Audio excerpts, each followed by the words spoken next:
अस्सलाम वालेकुम। मेरे चैनल पे खुश आमदीद। गहरा नारंगी जोड़ा सामने दुल्हन पर अजीब बहार दिखा रहा था। दुल्हन की गर्दन शर्म से कम और नकली सोने के बारी पर नीले रंग के जेवरात से ज़्यादा झुकी हुई थी। बड़ा सा टीका, नथ, झूमर, कम उम्र चेहरा जेवरात से इतना ढक गया था कि घूंघट निकालने की ज़रूरत नहीं थी। मगर जितना भी चेहरा नजर आ रहा था वो खुशी से जगमगा रहा था। मुश्किल 17-18 साल की गीता कुमारी आज अपने ससुराल रुखसत हो रही थी। दरिया के किनारे दुल्हा वालों की कश्ती सजी सजाई बिल्कुल तैयार खड़ी थी, जिसमें बैठकर गीता को अपने ससुराल विदा होना था, जो कि दरिया पार था। दरिया के पार कई गांव थे, जहां की लड़कियां अक्सर ब्याह कर यहाँ धर्मपुर आती थी और कभी कभी धर्मपुर की लड़कियां दूसरे गांव रुखसत हो जाया करती थी। दूसरे गांव की दुल्हनों को धर्मपुर आते हुए कभी कोई घटना पेश न आती थी, मगर जब कभी किसी दुल्हन को दरिया पार रुखसत होना पड़ता था तो बस सारे गांव की जान मानो हलक में अटकी होती थी। आज भी गीता कुमारी की माता पिता के सांसें सीने में घटी जा रही थी। गीता की माँ को गीता के ब्याह की खुशी तो बहुत थी, मगर एक खौफ ने इसकी खुशी को गार कर रखा था। न जाने क्या होगा, बार बार एक सवाल इसके दिमाग में टंक मार रहा था। जैसे ही दुल्हा दुल्हन के फेरे खत्म हुए और पुजारी ने पूजा खत्म की, रुखसती का शोर उठ गया। दुल्हा का माँ बाप ने इनसे इजाजत चाही। दुल्हा दुल्हन, इनके माँ बाप और चंद रिश्तेदार मंदिर की सीढ़ियां उतरकर कश्ती में जाकर बैठ गए। मंदिर खाली हो चुका था, सिवाय गीता की माँ के वहाँ और कोई नहीं था। गीता की माँ ने एक बार फिर भगवान की मूर्ति को इल्तिजाई नजरों से देखा। मेरी गीता की रक्षा करना, वो बड़बड़ाई। जब वो मंदिर की सीढ़ियां उतर रही थी तो इसको महसूस हो रहा था जैसे इसके कदमों में जान नहीं है, वो हवा में लहरा रही है।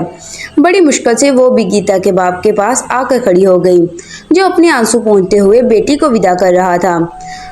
चलो रे डोली उठाओ, कहाँ कहार पिया मिलन की रुताई। गीता की सहेलियां विदाई गीत गाने लगी।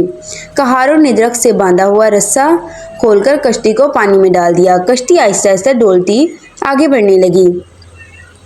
गांव वाले आंखें फाड़े, सांस तकरीबन रोके, मुंह खोले कश्ती को आगे बढ़ता हुआ देख रहे थे। कश्ती मजीद आगे बढ़ी। दरिया गहरा होना शुरू हो गया था। दरिया कोई गहरा था, समंदर के बराबरी करता हुआ। ये बड़ा पाट दूसरा किनारा दिखाई न दे। कहते थे कि दरिया के बीचों बीच एक भंवर मौजूद है, भयानक भंवर, बरमूदा ट्रायंगल की तरह। फर्क ये था कि बरमूदा ट्रायंगल में गायब होने वालों का कभी सुराग नहीं मिलता, मगर भंवर में डूबने वालों की लाशें दूसरे दिन किनारे पर पड़ी मिल जाती थी। हाँ, एक बहुत बड़ा फर्क और भी था, वो ये कि भंवर में सिर्फ वो कश्ती उल्टी थी जो धर्मपुर से रवाना होती थी और जिसमें कोई दुल्हन रुखसत हो रही होती थी। आहिस्ता आहिस्ता कश्ती तैरते हुए आंखों से ओझल हो गई। कोई हादसा रूनमा ना हुआ, कोई चीखो पुकार की आवाज न गूंजी। गांव वालों की सांसें आहिस्ता आहिस्ता बहाल होने लगी। वो भगवान का शुक्र अदा करते अपने अपने घरों को लौटने लगे। गीता की माँ ने दोबारा मंदिर में जाकर माथा टेका और सबसे अलग थलग दूर बैठे कांपते हुए प्रेमचंद ने अपने आंसू साफ करते हुए दरिया की तरफ देखा। शुक्र है इसने गहरे सांस ली, तेरा शुक्र है।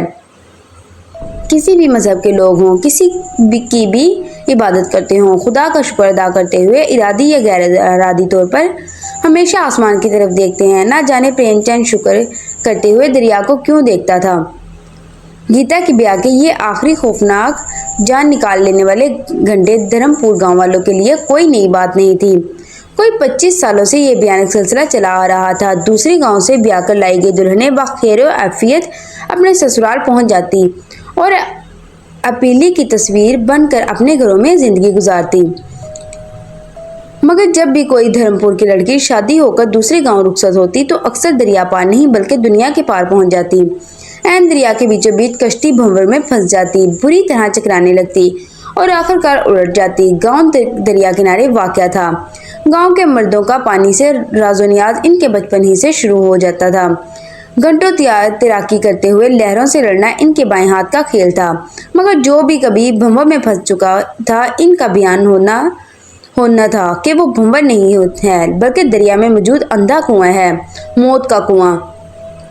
फिर भी तैराकी के फन में बचपन से माहिर होने की वजह से सभी लोग लहरों और मौत को शिकस्त दे डालते और बच जाते। यहाँ तक कि कभी किसी दुल्हा को भी खराश तक नहीं आती थी। मगर दुल्हन सुरख लिबास में मलबूस अपने हजारों अरमानों समेत मीलों गहरे पानी में डूब जाती। 25 साल पहले जब यह खूनी सिलसिला शुरू हुआ था तो कई सालों तक तो गांव वालों को वाकयाती संगीनी का अंदाजा न हो सका और वो दुल्हनों को डूब जाने को महज इत्तेफाक समझते थे। मगर जब साल 2 साल में कोई एक दुल्हन जरूर जान से जाने लगी तो सब ने बरसों पहले की कड़ियाँ जोड़ना शुरू कर दी और नतीजा निकाल लिया कि हादसे बेवजह नहीं है। दरिया भेंट मांगता है और सिर्फ धर्मपुर की किसी लड़की की भेंट मांगता है, दुल्हन बनी हुई लड़की की। प्रेम ने चंद चारपाई पर आहिस्ता से करवट बदली। नींद इसकी आंखों से कोसों दूर थी। हस्बे मामूल वैसे तो नींद से इसकी दुश्मनी बरसों पुरानी थी। बरसों से वो सिर्फ चंद घंटे ही सो पाता था। सारा दिन दरिया में कश्ती चलाते, मछलियां पकड़ते इसका जोर जोर दुहाई देने लगता था। मगर बिस्तर पर लेटते ही नींद भाग जाती थी, किसी शरीर महबूबा की तरह। महबूबा प्रेमचंद के चेहरे से एक आंचल टकराया। एक बरसों की जानी पहचानी महक एक तरफ फैल गई।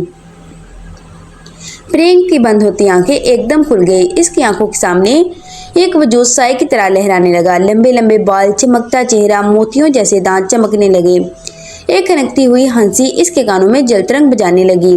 दीपा। प्रेम के सूखे लबों से आह की तरह एक नाम निकला। दीपा। इसकी आंखें आंसुओं से भर गई। दूसरे दिन गीता कुमारी की ससुराल से खैरियत की इतला आ गई। गीता के घर वालों ने सुकून का सांस लिया। अब की बार गीता की मां ने घर पर ही भगवान का शुक्र अदा कर दिया। बेटी अपने घर जाकर बस चुकी थी। अब कौन मंदिर के 2 मंजिला सीढ़ियां चढ़ने का कष्ट उठाए। और भाई भगवान तो हर जगह मौजूद है कि नहीं। बाकी जवान लड़कियों की माएँ एक मर्तबा अपने दिल मजबूत करने लगी और दरिया पार से इनके लिए आए हुए रिश्तों पर गौर करने लगी। गांव के लोग भी बेचारे क्या करते, लड़कियों की बहुतायत थी। कभी कभी तो शक होने लगता था कि शायद दरिया में जितनी मछलियां हैं, गांव के घरों में इतनी ही लड़कियां बड़ी हो रही हैं। अब न चाहते हुए भी जिनके जोड़ के लड़के गांव में ना होते, इनका रिश्ता दरिया के पार तय करना पड़ जाता था। और फिर इन अनदेखे खौफ का सिलसिला शादी के दिन तक चलता रहता था। हाँ, हमेशा ही नाव नहीं डूब जाती थी। बस साल 2 साल में एक मर्तबा जरूर कोई बदकिस्मत दुल्हन दरिया की गहराई नापते हुए ऊपर आकाश में पहुंच जाती थी। कौन दरिया पार उतरेगा तो कौन दुनिया के पार चला जाएगा, कोई नहीं जानता था। प्रेमचंद की बेटियां भी शादी की उम्र को पहुंच गई थी। बड़ी वाली तो 21 की हो रही थी। इसकी बीवी बमला इनकी शादी के लिए हलकान हो ही जा रही थी। ऐसा नहीं था कि इसकी लड़कियों के लिए रिश्ते की कमी थी। हर चौथे दिन कोई पैगाम किसी बेटी के लिए आया होता था। हाँ, मगर होता हमेशा दरिया पार से था। वैसे तो प्रेमचंद ने बमला से कभी किसी बात पर रोक नहीं किया था। जब इनकी पहली बेटी पैदा हुई थी तो नाम रखने के समय प्रेम के दिल की गहराई से एक आवाज़ निकली थी, दीपा। इसका नाम दीपा रखेंगे। प्रेम ने इल्तिजा की थी, मगर बमला ने तो फौरन ही रिजेक्ट कर दिया था। हाँ, दीपा भी कोई नाम है भला? इतना पुराना। मेरा बड़ी चाची का नाम भी दीपा था, इसने चिढ़कर कहा। बिमला ने तो शादी के फौरन बाद ही अपने होने वाले बच्चों के नाम सोच लिए थे। जब इनकी नई नई शादी हुई थी तो वो प्रेमचंद के साथ शहर घूमने गई थी और अपनी ज़िंदगी की पहली फिल्म इसने सिनेमा में देखी थी। सिनेमा की बड़ी सारी स्क्रीन पर मौजूद हंसते मुस्कुराते गुनगुनाते हीरो पर बमला को इस कदर शदीद क्रश हुआ था कि वो थोड़ी देर को बराबर बैठे अपने नए नवेले शोर को भूल गई थी और इसने अपने दिल में पक्का इरादा कर लिया था कि वो अपने बेटे का नाम देव आनंद रखेगी। घर वापस लौटकर बहुत दिनों तक इसके दिमाग पर फिल्म सवार रही। कितना शौक था बमला को कि कभी तो प्रेमचंद इसकी साड़ी का आंचल पकड़कर गुनगुनाए, अरे यार मेरी भी हो गजब यार। या फिर कभी बमला इससे रूठे तो इसके आगे पीछे गाना गाता फिरे। माना जनाब ने पुकारा नहीं, मगर प्रेमचंद की ज़िंदगी में रोमांस नाम की कोई चीज़ मौजूद नहीं थी।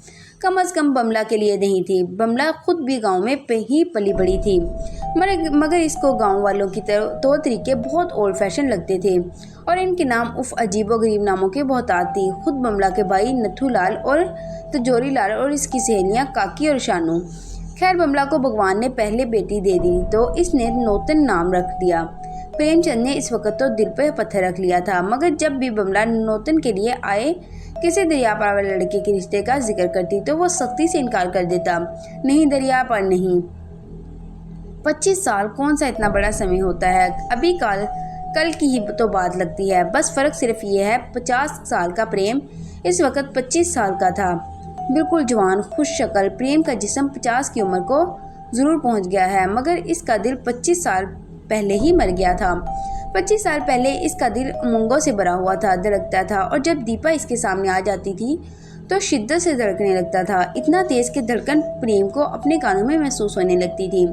दीपा गांव के सबसे सुंदर लड़की थी। ये सिर्फ प्रेम का ख्याल ही नहीं था, हर रोज़ किसी न किसी लड़के की माँ दीपा के घर सवाली बनकर आई होती थी। मगर दीपा के बाप को तो किसी शहजादे की तलाश थी। प्रेम पर दुगनी मुसीबत आ जाती थी। एक तो दीपा के लिए आने वाले रिश्ते, ऊपर से लोग दरिया पार जाने के लिए इसकी नाव किराए पर मंगवा लेते थे।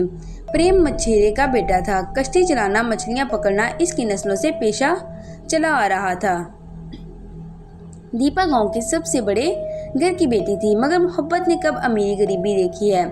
वैसे कहने की बात है कि मोहब्बत अंधी होती है। झूठ कब होती है मोहब्बत अंधी? इंतहाई चालाक और मक्कार होती है मोहब्बत। हमेशा हसीन चेहरे का इंतखाब करती है। कोई एक मिसाल बता दे कि दो बहनों या फिर दो सहेलियों में से किसी ने कम शक्ल वाली का इंतखाब किया हो, या किसी लड़के ने दो दोस्तों में से जानबूझकर बेचारे गरीब लड़के को चुन लिया हो। प्रेमचंद ने भी तो दीपा के हुस्न के आगे घुटने टेक दिए थे, वरना इसके बचपन की मंग बमला में कौन सी बुराई थी। बेचारा प्रेम ये जानते हुए भी कि दीपा इसके दस्तरस से जन्मों दूर है, इसको दिल दे बैठा था। प्रेम की मोहब्बत बेशक अंधी नहीं थी, मगर सच्ची थी, बिल्कुल सच्ची। गीता की शादी के बाद चंद महीने गुजरे और मजीद दो दुल्हनें खैर से ससुराल सुधार गई। गांव वालों ने सुकून का सांस लेना और रिश्तों पर फिर से गौर करना शुरू कर दिया।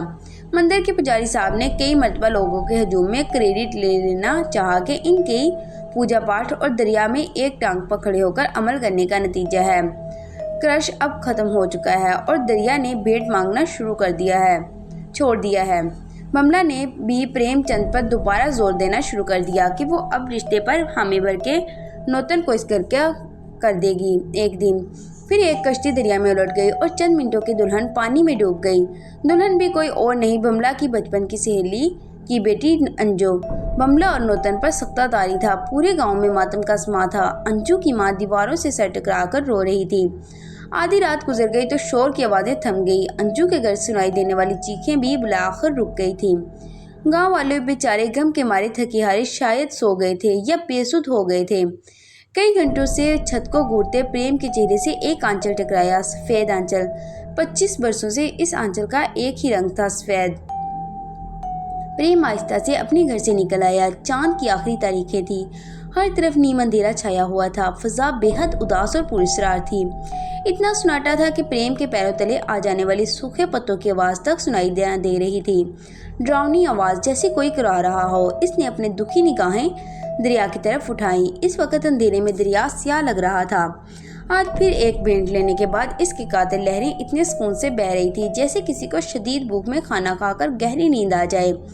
प्रेम के घर से दरिया चंद मिनट के फासले पर था। वो आंखें बंद किए वहां पहुंच सकता था, मगर इसे ऐसा लग रहा था जैसे मीलों का सफर तय किया हो।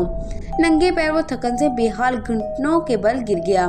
अचानक इस पर नींद हमलावर हो गई। एक बेहोशी, इसकी आंखें बंद होने लगी। मगर कहीं करीब से एक हंसी की आवाज़ जलतरंग बजाने लगी, एक जानी पहचानी हंसी।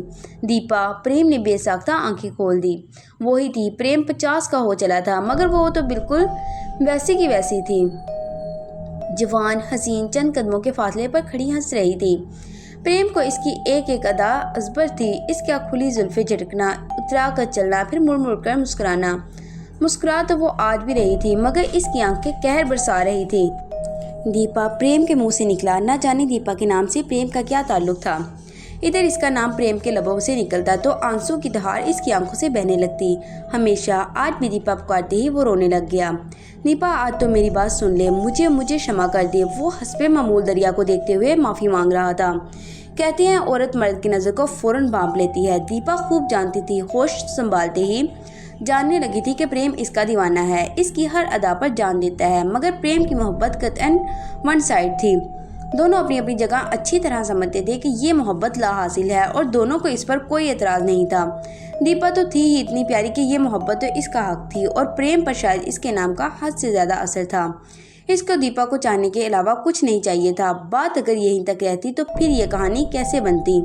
दीपा के लिए आखिरकार एक बेहतरीन रिश्ता आ ही गया और इसकी माँ बाप ने उसे कबूल कर लिया। लड़का खूबसूरत था, खाता पीता था और बड़े घर का था, और क्या चाहिए। दोनों तरफ से शादी की तैयारियां जोरों शोर पर थी। लड़के वाले दरिया पार के गांव से थे। जब भी वो कोई रस्म करने या फिर वैसे ही मिलने मिलाने दीपा के घर जाते थे तो वापस जाने के लिए प्रेमचंद की नाव ही किराए पर मंगवाई जाती थी। प्रेमचंद के दिल पर क्या गुजरती थी या तो वो खुद जानता था या भगवान। कई बरसों से रातों को दीपा के ख्वाब देखना तो प्रेम का मामूल था, मगर इसने ख्वाब में भी नहीं सोचा था कि वो और दीपा कभी आमने सामने होंगे, इतने करीब, बिल्कुल अकेले।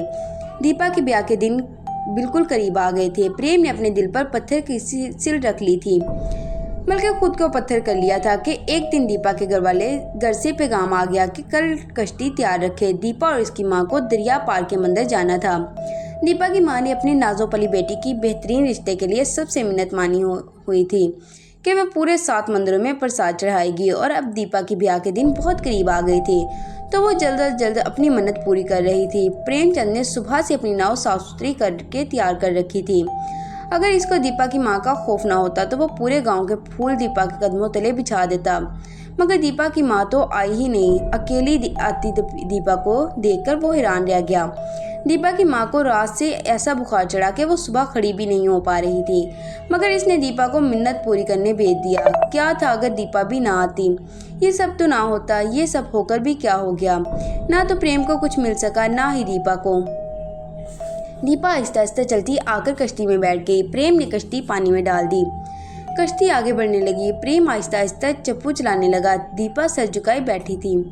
दोनों को एक दूसरे से झिझक महसूस हो रही थी। ना जाने क्या हुआ, कैसे हुआ, प्रेम में जाने कैसे इतनी हिम्मत आ गई। कश्ती दरिया के बीच पहुंच चुकी थी। प्रेम ने कश्ती रोक दी। दीपा ने चौंक कर प्रेम को देखा। ना जाने क्या था दीपा की खूबसूरत आंखों में। उस वक्त दीपा के मुत भरी आंखों ने प्रेम पर सचमुच नशा तारी कर दिया। वो किसी मदहोश शराबी की तरह हर खौफ से बेनियाज हो गया। दीपा, तुम ये ब्याह मत करो। और तो कुछ सूझा नहीं। प्रेम के मुंह से बेरबत जुमला फिसल गया। क्यों ना करूं, तुम जानती हो, अच्छी तरह जानती हो, मैं तुमसे प्रेम करता हूँ। प्रेम की आवाज़ कांपने लगी। अच्छा, दीपा का मखसूस एतमाद लौट आया। तो फिर एक खूबसूरत राजकुमार जैसे लड़के से रिश्ता तय हो जाने से दीपा में गुरूर पैदा हो गया था। तो ये कि तुम मुझसे ही शादी करो। प्रेम की आवाज़ टूट गई। तुमसे शादी? दीपा ने तंज किया। तुम हो क्या? तुम मुझसे शादी करोगे? मुझसे? शायद तुम भूल गए हो कि तुम मछेरे हो। तुम्हारा बाप भी मछेरा है। मुझसे शादी का नाम भी लिया तो मेरे पिताजी तुमको तुम्हारी नाव के साथ दरिया में फंकवा देंगे। प्रेम की आंखें आंसुओं से भर गई। क्यों नाव दरिया में फेंक देंगे? क्या मैंने खुद अपने बाप को मछेरा पैदा किया है? थोड़ी देर मजीद दोनों की बहस चलती रही और फिर वो हो गया जिसके होने से दोनों की तकदीर उलट गई। सूरज डूबने लगा था। कश्ती दरिया के बीचों बीच कब से रुकी हुई आहिस्ता आहिस्ता डोल रही थी। दीपा हद से ज़्यादा हसीन लग रही थी। प्रेम की नज़रें दीपा से हटने को तैयार नहीं थी। दीपा को खौफ आने लगा, शदीद खौफ। प्रेम नाव चलाया, वरना अच्छा नहीं होगा। अच्छा तो अभी भी नहीं हो रहा। दीपा, प्रेम की आवाज़ बारी होने लगी। न जाने कहाँ से एक कमज़ोर लम्हा इनके बीच आ गया। प्रेम, दीपा के आखिरी चीख प्रेम के कानों में गूंज गई। प्रेम की आंख खुल गई। उफ, वो चीख, वो गूंज उसी तरह, उसी शिद्दत से उसको महसूस होती थी। दीपा ने दरिया में छलांग लगा दी थी। वो दीपा से इश्क का दावेदार था। इसका पुजारी इसको बचा नहीं पाया था। जब वो लुटा पुटा आधी रात को घर पहुंचा तो इसकी हालत इतनी खराब थी कि इससे ज़्यादा सवारात नहीं किए गए। यहाँ तक कि दीपा के घर वालों ने भी रो पीट कर सब्र कर लिया। भंवर में कश्ती उलट गई थी। इसके मुंह से बस इतना निकला था। वैसे भी प्रेम और उसके घर वालों का साबका रिकॉर्ड सालों से इतना शफाफ था कि इन पर शक किए जाने का तो सवाल ही नहीं था। और फिर एक अरसे तक प्रेम बिल्कुल सकते में आ गया था। इसने तो किसी से बात करना, हंसना, मुस्कुराना बिल्कुल छोड़ दिया था। इसकी हालत देखते हुए 2-3 साल बाद इसकी ज़बरदस्ती शादी कर दी गई, मगर इसका सख्ता ना टूट सका। इसका दिल दोबारा किसी के लिए ना धड़क सका। किसी रोबोट की तरह वो अपनी कश्ती और अपनी ज़िंदगी की गाड़ी घसीटता रहा। और 25 बरस बीत गए। जब दीपा ने इसकी कश्ती से कूदकर अपनी जान दे दी थी तो इसके साल गांव में एक शादी हुई थी। दुल्हन दूसरे गांव विदा हो थी कश्ती में बैठकर। वह शादी बड़े ही ठाठ से गई थी। न सिर्फ दुल्हा दुल्हन की बल्कि बहुत सारी सजी हुई कश्तियाँ पानी में उतारी गई थी, जिनमें तकरीबन पूरे गांव सवार था, सिवाय प्रेमचंद के। वो तो इन दोनों सख्त शौक की कैफियत में मुब्तला था। न जाने खिलाओं में क्या ढूंढा करता था। तो इस शादी में पहली मर्तबा दुल्हन की नाव भंवर में फंस कर उलट गई थी और दुल्हन फूलों के सेज की बजाय मौत के आगोश में जा सोई थी। इस दिन बल्कि इस रात पहली मर्तबा दीपा प्रेम के सामने आ खड़ी हुई थी, अपने लबों पर वार्निंग देती हुई मुस्कुराहट और आंखों में नफरत और इंतकाम लिए। वो खुद तो दुल्हन बनकर रुखसत ना हो सकी थी, मगर अब वो किसी भी दुल्हन को धर्मपुर से रुखसत नहीं होने देगी, कम से कम इत्मीनान से तो हरगिज नहीं। इसने प्रेम को जता दिया था और फिर गुजरते वक्त ने साबित कर दिया कि दीपा की धमकी गलत नहीं थी। 25 सालों में कोई 15 दुल्हनें दरिया की बेंट चढ़ चुकी थी और ना जाने कब तक ये खूनी सिलसिला चले जाना था। प्रेमचंद ने दरख्त से बंधी कश्ती का रस्सा खोलकर कश्ती पानी में उतार ली। कोई आधी रात का समय था। वैसे तो मछलियां पकड़ने के लिए सारे मछेरे बिल्कुल सवेरे ही जाल पानी में डालते हुए हैं, मगर ये तो काली रात थी। सारे गांव पर सन्नाटा तारी था। रात कितनी पुरस्कार चीज होती है ना। अच्छे खासे खूबसूरत नज़ारे रात को तारीक में डरावने लगने लगते हैं। दरिया आहिस्ता आहिस्ता बहता हुआ अंधेरे में बहुत खौफनाक लग रहा था, जैसे काले लंबे सांप रेंग रहे हों। ठंडी ठंडी हवा की आवाज़ इस वक्त बैन करती महसूस हो रही थी। ऐसा लग रहा था अब या तब कुछ हो जाएगा, कुछ बहुत बुरा। कश्ती दरिया के बीच पहुंची तो खुद ब खुद रुक गई। वो इस फैदांचल इसके चेहरे से टकराया। प्रेमचंद अपने ख्यालों से निकल आया। वो कश्ती के कोने में बैठी थी, ऐन इसी जगह जहां 25 साल पहले बैठी हुई थी। सफ़ेद लिबास पहने वक्त के साथ इसके हुस्न में एक अजीब चीज़ शामिल हो गई थी, एक दुहला देने वाली चीज़, एक डरा कर रख देने वाला एहसास। प्रेमचंद कांपने लगा, खौफ से हरगिज नहीं, दीपा की मौजूदगी के एहसास से। दीपा मुझे क्षमा कर दे, मेरी बात मान ले, वो बड़ी हिम्मत करके बोला। तूने सुनी थी मेरी बात? दीपा मुस्कुराई, नफरत से भरी हुई मुस्कुराहट। तू तो मुझसे प्रेम करता था ना, पूजा करता था ना मेरी? करता था नहीं कि नहीं करता? करता हूँ दीपो। एक मरतबा फिर दीपा का नाम लेते ही प्रेम की आंखों में आंसू भर गए। आज तक करता हूँ। तुझसे मोहब्बत करने के अलावा मैंने अपने जीवन में किया ही क्या है, तू ही समझ ना सकी। इसकी आवाज़ भर्रा गई। तो इस दिन भी गलत समझी थी दीपा। प्रेम ने अपनी बात जारी रखी। बरसों बाद आज फिर वो सवाल जवाब कर रहे थे। आज वो सब कुछ देना चाहता था। 25 साल से इसकी बात नामुकम्मल थी। मैं तो ख्वाब में भी कभी तेरे पाँव भी छूने की हिम्मत नहीं कर सकता था। तूने कैसे सोचा कि मैं इस दिन तेरे साथ प्रेम गड़गड़ा रहा था? दीपा के चेहरे पर से मुस्कुराहट गायब हो गई थी। तू झूठ बोल रहा है, तेरी नीयत खराब हो गई थी। दीपा की आवाज़ में तेजी नहीं थी। तू मेरी जान ले ले दीपा, 100 बार ले ले, मगर मेरी मोहब्बत पर इतना बड़ा इल्ज़ाम ना लगा। प्रेम की आवाज़ में इतना कुर्ब था कि बरसों पहले दुनिया से गुजर जाने वाली दीपा ठटक गई। इसके 25 सालों से आग बरसाती हुई आंखें पानी से भर गई। बरसों से मैं सिर्फ तेरे मर जाने का दुख ही नहीं झेल रहा हूँ दीपा, मैं इस आग में भी जल रहा हूँ कि तूने मेरी पूजा पर शक किया था। तूने मुझसे डरकर जान दे दी थी। कितनी जानें ले ली तूने दीपा, इनका क्या कसूर है? मेरा क्या कसूर था? दीपा फिर भड़क उठी। ना तो मुझे पूरी ज़िंदगी मिल सकी, ना ही पूरी मौत। मैं क्यों भटक रही हूँ? मैं अब भटकते हुए थक गई हूँ। मुझे अब शांति चाहिए। मुझे पूरा जीवन नहीं मिला प्रेम, मुझे अब पूरी मौत चाहिए। प्रेम के चेहरे से एक बड़ी सी लहर आकर टकराई। वो बुरी तरह चौंक गया, जैसे दुनिया से में वापस आ गया। दीपा कब गायब हो चुकी थी? भला ने नौतन की बात पक्की कर दी थी। लड़का खूबसूरत था, नौतन का जोड़का था और दरिया के पार रहता था। पहली मर्तबा ऐसा हुआ था कि बमला नौतन का रिश्ता दरिया पर करते हुए हिचकिचा रही थी, मगर प्रेमचंद ने पहली मर्तबा जिद पकड़ ली थी तो भगवान का नाम लेकर ब्याह तय कर दे। नौतन की नाव नहीं डूबेगी, अब किसी दुल्हन की नाव नहीं डूबेगी, इसने अपने दिल में कहा था। शादी का दिन करीब आ चुका था। सारी तैयारियां मुकम्मल हो चुकी थी। बमला बहुत खुश थी, सारा गांव ही खुश था, मगर फिर भी एक धड़का सा लगा हुआ था, ना जाने क्यों। बारात से चंद दिन पहले प्रेमचंद ने अपनी बरसों पुरानी कश्ती बाहर निकाल ली। इस कश्ती को क्यों निकाल लिया पता है? इसमें तो सुराख है। इसके बेटे ने हैरानी से पूछा था। सोच रहा हूँ मरम्मत करवा लूँ, पुरानी चीज़ है, मजबूत है। इसने बेटे को टाल दिया। आधी रात गुजर चुकी थी। प्रेमचंद ने अपनी पुरानी कश्ती दरिया में उतार दी। ये वही कश्ती थी जिससे दीपा ने दरिया में छलांग लगाकर जान दे दी थी। नाव बहुत खस्ता हाल हो चुकी थी, मगर प्रेम ने इसे संभाल कर रखा हुआ था, बल्कि अपनी जान से लगाकर रखा हुआ था। कश्ती में मौजूद सुराखों को कपड़े भरकर बंद किया हुआ था, मगर फिर भी वो बहुत आहिस्ता रफ्तार से बह रही थी। आखिरकार कश्ती दरिया के बीचों बीच पहुंच गई। प्रेम को महसूस होने लगा जैसे वो किसी टाइम मशीन में बैठकर 25 साल पीछे पहुंच गया है। वही नाव, वही पानी की लहरें और वही प्रेम। हाँ, दीपा नहीं थी, और हाँ, आज बरसों के बाद प्रेम बहुत मुतमईन था। कोई आजकल की बात नहीं, सदियों से सुनते आ रहे हैं। प्रेम भी सुनता आया था। किसी भटकती आत्मा को कैसे मुक्ति मिलती है? कोई बरसों से दरबदर फिरती बदरू किसी तरह हमेशा के लिए शांत हो जाती है। इसके मरने की वजह को सजा देकर इसको बिल्कुल उसी अंदाज में मौत देकर जिस तरह उसे मारा गया था। प्रेम ने कश्ती रोक दी। दीपा देख, मैं आ गया हूँ, वहीं खड़ा हूँ, इसी जगह। तूने मेरी मोहब्बत कबूल नहीं की। इसकी आवाज़ भर्रा गई। तूने मेरी माफ़ी कबूल नहीं की, आज तक नहीं की, पर दीपा आज मेरी भेंट कबूल कर ले। प्रेम ने नाव की सबसे बड़ी सुराख से कपड़ा निकाल लिया। कश्ती में तेजी से पानी बनने लगा। ये भेंट तुझे कबूल करनी पड़ेगी दीपा, इसमें ही निजात है तेरी भी और मेरी भी। प्रेम की कमर तक पानी आ गया। कश्ती तकरीबन डूब गई थी। दीपू मुझे क्षमा कर दे, गांव की दुल्हनों की भेंट लेना छोड़ दे। प्रेम के चेहरे से एक आंचल आ टकराया।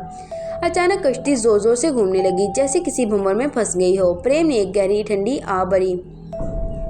एक तेज लहर ने आखिर कश्ती को उलट दिया। प्रेम चंद लम्हों में मीलों गहरे पानी में जा गिरा। नौतन की बारात प्रेम की वसीयत के मुताबिक उसी तारीख पर आई और खैरियत से दरिया पार पहुंच गई। इस दिन के बाद दरिया ने फिर कभी किसी दुल्हन की भेंट नहीं मांगी।